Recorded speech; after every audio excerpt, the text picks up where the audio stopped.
నేను రవిశంకర్ విడ్ల ప్రొఫెసర్ గారు మనతో జాయిన్ అయ్యారు. నమస్తే నాగేశ్వర్ గారు. కమలం పార్టీతో పొత్తు పెట్టుకున్న ఏ పార్టీ కూడా బాగుపడలేదు, ఏ పార్టీ కూడా మనుగడ సాగించలేదు అంటూ ఉన్నారు కవిత. సో దేశవ్యాప్తంగా అనేక పార్టీలు భారతీయ జనతా పార్టీతో పొత్తు పెట్టుకున్నాయి.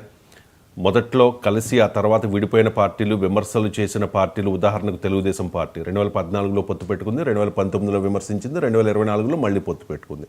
దేశవ్యాప్తంగా చాలా పార్టీలు భారతీయ జనతా పార్టీతో ఈ విషయం తెలిసి కూడా పొత్తు పెట్టుకుంటూ ఉన్నాయి. వాస్తవానికి కవిత చెప్పింది కూడా నిజమే కావచ్చు. తెలిసి కూడా ఎందుకు పొత్తు పెట్టుకుంటూ ఉన్నాయి సార్ భారతీయ జనతా పార్టీతో? అంటే వాళ్ళ షార్ట్ టర్మ్ పొలిటికల్ ఆబ్జెక్టివ్స్ కొరకు బీజేపీతో పొత్తు పెట్టుకుంటున్నాయి. ఇప్పుడు తెలుగుదేశం పార్టీ ఎందుకు పొత్తు పెట్టుకుంది? ఒకవైపు జగన్ ఎదుర్కొంటూ మరోవైపు మోడీని కూడా ఎదుర్కోవడం ఇబ్బంది అవుతుంది. సో ఎందుకు పొత్తు పెట్టుకున్నానికి కాస్త 2019 ఎన్నికలకు ముందు జరిగిన పరిణామాలు గుర్తు తెచ్చుకుంటే ఎందుకు పొత్తు పెట్టుకున్నారో కూడా అర్థమవుతుంది. 2019 ఎన్నికలకు ముందు ఏం జరిగింది? తెలుగుదేశం పార్టీకి అనుకూలంగా ఉండే, ఆర్థికంగా సహకరించే పారిశ్రామికవేత్తలపైన ఈడీ, సిబిఐ దాడులు జరిగాయి. మీకు 2019 ఎన్నికల్లో తెలుగుదేశం పార్టీకి విరాళాలు ఇచ్చే వారిపై కూడా తీవ్రమైన ఒత్తిడి వచ్చింది. 2024 ఎన్నికలకు ముందు మీరు గమనించండి, తెలుగుదేశం పార్టీ బీజేపీతో పొత్తు పెట్టుకోకముందు స్కిల్ డెవలప్మెంట్ స్కామ్లో కూడా ఈడీ ప్రవేశించింది. సో ఇవన్నీ తెలిసిన చంద్రబాబు నాయుడు బీజేపీతో పెట్టుకోకూడదు, వైసీపీ ఒక్కదాంతోనే పెట్టుకుందాం అని బీజేపీతో పొత్తు పెట్టుకొని అడిగిన బలానికి కన్నా చాలా ఎక్కువ ఎమ్మెల్యేలు ఇచ్చి, ఎంపీలు ఇచ్చి, రాజ్యసభ సీట్లు ఇచ్చి మోడీని నిరంతరం పొగుడుతూ బీజేపీని గుడ్ హ్యూమర్ అంటారు ఇంగ్లీష్లో, అలా ఉంచుతున్నారు. సో ఇది ఎప్పుడో ఒకసారి బెడిసి కొడుతుంది, అనివార్యంగా బెడిసి కొడుతుంది. కవిత అన్న దాంట్లో నిజం ఉంది. బీజేపీతో పొత్తు పెట్టుకుని మనుగడ సాధించరు ఏ పార్టీ అన్నారు. నేను ఇదివరకు కూడా చాలాసార్లు ఉదాహరణలతో కూడా చెప్పాను, మరోసారి కూడా చెప్తాను. ఇది నిజమా కాదా, కవిత అన్నరా ఇంకోరన్నరా అన్నది కాదు. కవిత అనటానికి కవితకు రీజన్స్ ఉండొచ్చు. ఆమె బీఆర్ఎస్ బీజేపీ పొత్తును వ్యతిరేకిస్తోంది. ఈవెన్ ఆమె అయితే బీజేపీలో బీఆర్ఎస్ విలీనం కూడా చేస్తారని ప్రతిపాదించారు, నేను దానికి వ్యతిరేకమంటోంది. సో ఆమె రాజకీయ వైఖరిని సమర్థించుకోవటానికి ఈ మాట అన్నది అనుకుందాం. కానీ రియాలిటీ ఏంటి? మనకు పొలిటీషియన్స్ ఏమన్నారు అన్న దానికన్నా కూడా ఫ్యాక్ట్ చెక్ చేయాలి.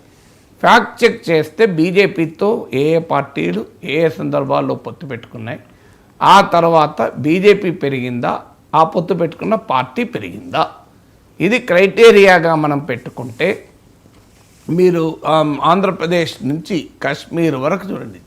జమ్మూ కాశ్మీర్ నుంచే మొదలు పెడదాం. జమ్మూ కాశ్మీర్లో పీడీపీ ఆర్టికల్ 370ని మించిన స్వయం ప్రతిపత్తి కాశ్మీర్ కావాలి అని అడిగిన పార్టీ, ఆర్టికల్ 370 రద్దు చేయాలన్న బీజేపీ కలిసి పొత్తు పెట్టుకున్నాయి. కాశ్మీర్లో బీజేపీ పెరిగింది, జమ్మూ కాశ్మీర్లో ఇప్పుడు major opposition party. PDP address లేకుండా పోయింది. ఇది బీజేపీతో పొత్తు పెట్టుకొని మనుగడ సాధించిందా పీడీపీ అంటే? సాధించలేదు. పెరిగింది బీజేపీ, తగ్గింది పీడీపీ. మీరు హర్యానా తీసుకుందాం. హర్యానాలో జననాయక జనతా పార్టీ, ఈ పార్టీ రైతు ప్రాతిపదికగా జాట్ ఫార్మర్ బేస్ ఉన్న పార్టీ. వ్యవసాయ చట్టాలకు వ్యతిరేకంగా రైతు పోరాటాలు జరుగుతున్న సమయంలో బీజేపీని విమర్శించి ఎన్నికల తర్వాత బీజేపీతో పొత్తు పెట్టుకున్నారు. 10 సీట్లు జననాయక జనతా పార్టీకి వచ్చాయి పొత్తు పెట్టుకోకముందు. దానివల్ల బీజేపీతో పొత్తు పెట్టుకున్నారు. ఏం జరిగింది? ఇవాళ జననాయక జనతా పార్టీకి 1 సీట్ లేదు. బీజేపీ సొంతగా హర్యానాలో అధికారంలోకి వచ్చింది. పంజాబ్లో శిరోమణి అకాలీదళ్ బీజేపీతో పొత్తు పెట్టుకుంది, చాలా ఏళ్ళు పొత్తు పెట్టుకుంది. ఇవాళ బీజేపీకి పంజాబ్లో ఉన్నది పరిమితం.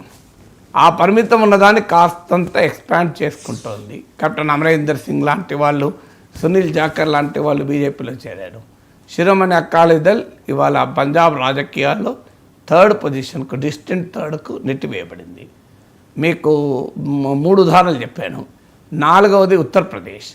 బీఎస్పీ కూడా ఒకప్పుడు బీజేపీతో పొత్తు పెట్టుకుంది. తర్వాత బీజేపీకి పొత్తు పెట్టుకోకపోయినా ఆరోపణలు ఎదుర్కొన్నది, పరోక్షంగా బీజేపీకి ఉపయోగపడేలా వ్యవహరిస్తుంది అని. ఎందుకంటే సమాజ్వాదీ పార్టీ పోటీ చేసిన చోట్ల అనేక చోట్ల కీలకమైన చోట్ల మైనారిటీ అభ్యర్థులను పెట్టి ముస్లిం ఓట్ను డివైడ్ చేసి బీజేపీకి పరోక్షంగా లాభపడ్డది అనే ఆరోపణలు ఎదుర్కొన్నది. కానీ ఈ ప్రాసెస్లో ఏం జరిగింది? ఉత్తరప్రదేశ్లో బీజేపీ బలపడ్డది, బీఎస్పీ చాలా చాలా బలహీనపడింది. ఇవాళ అసలు ఉత్తరప్రదేశ్ రాజకీయాల్లో ఒకప్పుడు శాసించి అధికారంలోకి వచ్చిన పార్టీ వాళ్ళు అడ్రస్ లేని పరిస్థితి. మీకు వెస్ట్ బెంగాల్ తృణమూల్ కాంగ్రెస్ వాజ్పేయి ప్రభుత్వంలో భాగస్వామి, మమతా బెనర్జీ రైల్వే మంత్రి. అప్పుడు బీజేపీ ఏమీ లేదు. కానీ ఇవాళ ఏంటి పరిస్థితి? తృణమూల్ కాంగ్రెస్కు ప్రధాన ప్రత్యర్థి బీజేపీ.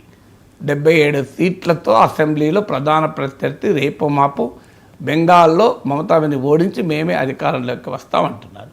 తర్వాత బీహార్లో జేడీయూతో బీజేపీ పొత్తు పెట్టుకుంది. ఒకప్పుడు జేడీయూ మెయిన్ పార్ట్నరు. ఇవాళ పరిస్థితి ఏంటి? JDU junior partner, BJP main partner. రేపు ఎన్నికల తర్వాత నితీష్ కుమార్ ముఖ్యమంత్రిగా ఉంటాడా అనేది ప్రశ్నార్థకంగా మారిపోయింది. ప్రశాంత్ కిషోర్ లాంటి వాళ్ళు రాసి పెట్టుకోండి, ఎట్టి పరిస్థితుల్లో కారంటున్నారు. బీహార్ బీజేపీ నాయకులు మాకే ముఖ్యమంత్రి పదవి కావాలంటున్నారు. ముఖ్యమంత్రి ఎవరవుతారో చెప్పలేం, కానీ బీజేపీ బలపడింది, జేడీయూ బాగా బలహీనపడింది. మహారాష్ట్రలో శివసేన పొత్తు పెట్టుకుంది చాలా ఏళ్ళు. శివసేన మేజర్ పార్టీ, బాలాసాహెబ్ ఠాక్రే ఉన్నప్పుడు మనోహర్ జోషి లాంటి వాళ్ళు ముఖ్యమంత్రులు అయ్యారు. Junior partner BJP. ఇవాళ ఏంటి పరిస్థితి? శివసేన 2 ముక్కలైంది, బీజేపీ ప్రధాన పార్టీగా ఉంది. ఇవాళ శివసేన ఏక్నాథ్ షిండే వర్గం మద్దతు లేకపోయినా కూడా మహారాష్ట్రలో బీజేపీ అధికారంలో ఉండగలుగుతుంది. శివసేన పూర్తిగా ఇన్కాన్సిక్వెన్షియల్ అయిపోయింది. బీజేపీ పవర్ఫుల్ పార్టీగా మహారాష్ట్రలో ఎమర్జ్ అయింది. ఒడిస్సా నవీన్ పట్నాయక్ 2009 వరకు బీజేపీతో పొత్తు పెట్టుకున్నాడు. 2009 తర్వాత విడిపోయాడు. 2024 వరకు పార్టీ బీజేపీతో పొత్తు పెట్టుకోకపోయినా పార్లమెంట్లో దాదాపు ప్రతి అంశం పైన బీజేపీ ప్రభుత్వానికి మద్దతు ఇచ్చారు. ఏం జరిగింది? 2024లో బిజు జనతాదళ్ని ఓడించి, నవీన్ పట్నాయక్ని ఓడించి ఒరిస్సాలో బీజేపీ అధికారంలోకి వచ్చింది. ఆంధ్రప్రదేశ్లో వైఎస్ఆర్ కాంగ్రెస్ ఏం చేసింది? వైఎస్ఆర్ కాంగ్రెస్ బీజేపీతో పొత్తు పెట్టుకోకపోయినా మద్దతు ఇస్తూ పార్లమెంట్లో ఆఖరికి అవిశ్వాస తీర్మానానికి కూడా వ్యతిరేకంగా ఓటు వేసి మోడీ ప్రభుత్వానికి అండగా ఉంది. పరిస్థితి ఏంటి ఇవాళ పరిస్థితి 11 సీట్లకు వైసీపీ పరిమితమైంది. తెలంగాణలో బీఆర్ఎస్ కాంగ్రెస్ వ్యతిరేకం, బీజేపీ వ్యతిరేకం అని మాట్లాడి బీజేపీకి ఆల్రెడీ వ్యతిరేకంగా ఉన్న కాంగ్రెస్తో అనుకూలంగా ఉన్న పార్టీలందరినీ కలిసి పరోక్షంగా బీజేపీకి ఉపయోగపడే వ్యూహం కేసీఆర్ అనుసరించాడు. ఒక్క ఎన్డీఏకి అనుకూలం ఉన్న పార్టీలు ఎవరిని కలవలే. కలిసిన వాళ్ళందరూ కాంగ్రెస్ మిత్రులే. స్టాలిన్, విజయన్, మీకు శరద్ పవార్, ఉద్ధవ్ ఠాక్రే, అఖిలేష్ యాదవ్ అందరినీ వీళ్ళనే కలిశాడు. నితీష్ కుమార్ కలవలే, బాదల్లం కలవలే. ఏం జరిగింది ఇలా పరిస్థితి? పార్లమెంట్లో 1 సీటు, లోక్సభలో 1 సీటు బీఆర్ఎస్కి లేదు. తమిళనాడులో ఏడీఎంకే మీకు బీజేపీతో పొత్తు పెట్టుకుంది. ఏం జరిగింది ఇవాళ పరిస్థితి? బీజేపీ ఓటింగ్ 11% పెరిగింది, ఏడీఎంకే బలహీనపడింది. మళ్ళీ అనివార్యమై బీజేపీతో పొత్తు పెట్టుకునే పరిస్థితికి నెట్టివేయబడింది. ఇవాళ మీరు చూడండి, నెక్స్ట్ అసెంబ్లీ ఎన్నికల్లో బీజేపీ మరింత బలపడుతుంది ఒకవేళ డిఎంకే వ్యతిరేక పవనాలు ఉంటే. కేరళలో అసలు బీజేపీకి బలమే లేదు. అక్కడ శ్రీనారాయణ ధర్మ పరిపాలన యోగం SNDP అని అక్కడ బలమైన టాడీ టాపర్ కమ్యూనిటీ, యువా కమ్యూనిటీ అంటారు. ప్రొనౌన్సియేషన్ మలయాళం చాలా కష్టం. అది prominent backward class community. Pinarayi Vijayan, VS Achuthanandan అందరిది అదే సామాజిక వర్గం. సో అక్కడ ఆ వర్గానికి ప్రాతినిధ్యం వేస్తూ శ్రీనారాయణ గురు లాంటి గొప్ప సోషల్ రిఫార్మర్ అనుచరులమని చెప్పి బీజేపీతో పొత్తు పెట్టుకొని ఇవాళ పరిస్థితి ఏంటి? బీజేపీకి దూరం ఉన్నారో లేదో తెలియదు, కానీ కేరళ ముఖ్యమంత్రి పినరయ్ విజయన్ పొగుడుతున్నారు ఇప్పుడు SNDP. రేపో మాపో LDFలో చేరినా ఆశ్చర్యపడాల్సిన లేదు. మీరు ఇప్పుడు అస్సాం గణ పరిషత్ బీజేపీతో పొత్తు పెట్టుకుంది. ఇవాళ అస్సాం గణ పరిషత్ లేకుండానే బీజేపీ సొంతగా అధికారంలోకి వచ్చే పరిస్థితికి వచ్చేసింది. మీరు ఇలా ఒక్క పార్టీగా, నేను ఇప్పుడు ఇన్ని ఉదాహరణలు చెప్పాను. మీరు కర్ణాటక జనతాదళ్ సెక్యులర్ బీజేపీతో పొత్తు పెట్టుకుంది, ఇప్పుడు మరింతగా బలపడింది. JDS మైసూర్ కోటలో కూడా బీజేపీ ప్రవేశించింది, బీజేపీ బలపడ్డది, JDS బలహీనపడింది. ఇలా మొత్తం దేశంలో ఉన్న రాజకీయ చిత్రపటాన్ని మొత్తం మీ ముందు పెట్టాను. కవిత అన్నది రైటా రాంగా తెలిసిపోతుంది కదా. పోనీయండి, ఇది కాక బీజేపీతో పొత్తు పెట్టుకొని ఇంకో పలానా పార్టీ బలపడింది అని ఒక ఉదాహరణ చెప్తే వీల్ యాక్సెప్ట్ ఇట్, ఓకే ఈ ట్రెండ్కు భిన్నంగా ఉంది అని. సో కవిత అన్న దాంట్లో ఆశ్చర్యమే ఉంది. ఇప్పుడు ఇన్ని ఉదాహరణలు చెప్పాము. ఎక్కడన్నా భారతదేశ రాజకీయ చిత్రపటాన్ని ముందు పెట్టుకొని బీజేపీతో పొత్తు పెట్టుకొని దీర్ఘకాలంలో లాభపడి మనుగడ సాధించిన ఒక్క పార్టీ లేదు. అంతటా బీజేపీయే పెరిగింది. ఎందుకు పెరిగింది అంటే that's the different question again. కానీ బట్ డెఫినెట్గా బీజేపీతో పొత్తు పెట్టుకున్న ఏ పార్టీ భారతదేశంలో బలహీనపడిందే తప్ప బలపడలేదు. ఎక్కడా లేదు. మీకు దేశమంతటా చూడండి దీర్ఘకాలం ఒక ఎన్నికలో కాస్త బలపడితే బలపడచ్చు, లాభపడితే లాభపడచ్చు, కాదని నేను అంటలేను. కానీ లాంగ్ టర్మ్ పొలిటికల్ వ్యూ తీసుకుంటే బీజేపీతో పొత్తు పెట్టుకున్న ప్రతి పార్టీ దెబ్బతిన్నది. ఎట్ ద కాస్ట్ ఆఫ్ ఆ మిత్రపక్షం బీజేపీ పెరిగింది. ఇది దేశమంతా ఉన్నది కదా. అందుకే కవిత అంటోంది బీఆర్ఎస్ బీజేపీలో విలీనమైన పొత్తు పెట్టుకున్న బీఆర్ఎస్ మనగడకే ప్రమాదం. ఆ ప్రతిపాదన బీఆర్ఎస్ నాయకుల నుంచి వస్తోంది. పార్టీని కాపాడుకోవటానికి నేను మాట్లాడుతున్నాను. అందులో కవిత మాట్లాడింది 100% నిజమని రాజకీయాలు చూస్తే దేశమంతా ఇన్ని ఉదాహరణలతో చెప్పాను.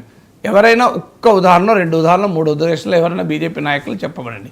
ఇంకా మాతో పొత్తు పెట్టుకొని ఇంకో పలానా పార్టీ బలపడింది, లాభపడింది, మేము లాభపడ్డాం, వాళ్ళు లాభపడ్డారు. నేనేం బీజేపీ బలహీనపడి వాళ్ళు లాభపడాలని అంటలేను. Mutual benefit. ఎవరైనా ఒక పార్ట్నర్షిప్ అంటే అది మ్యూచువల్ బెనిఫిట్ ఉంటుంది, విన్ విన్ సిచ్యువేషన్ అంటారు. కానీ బీజేపీతో పొత్తులో విన్ విన్ సిచ్యువేషన్ ఉండదు, విన్ లూజ్ సిచ్యువేషనే ఉంటుంది. అదే కవిత అన్నది. కవిత అన్నది ఫ్యాక్చువల్లీ కరెక్ట్ కదా.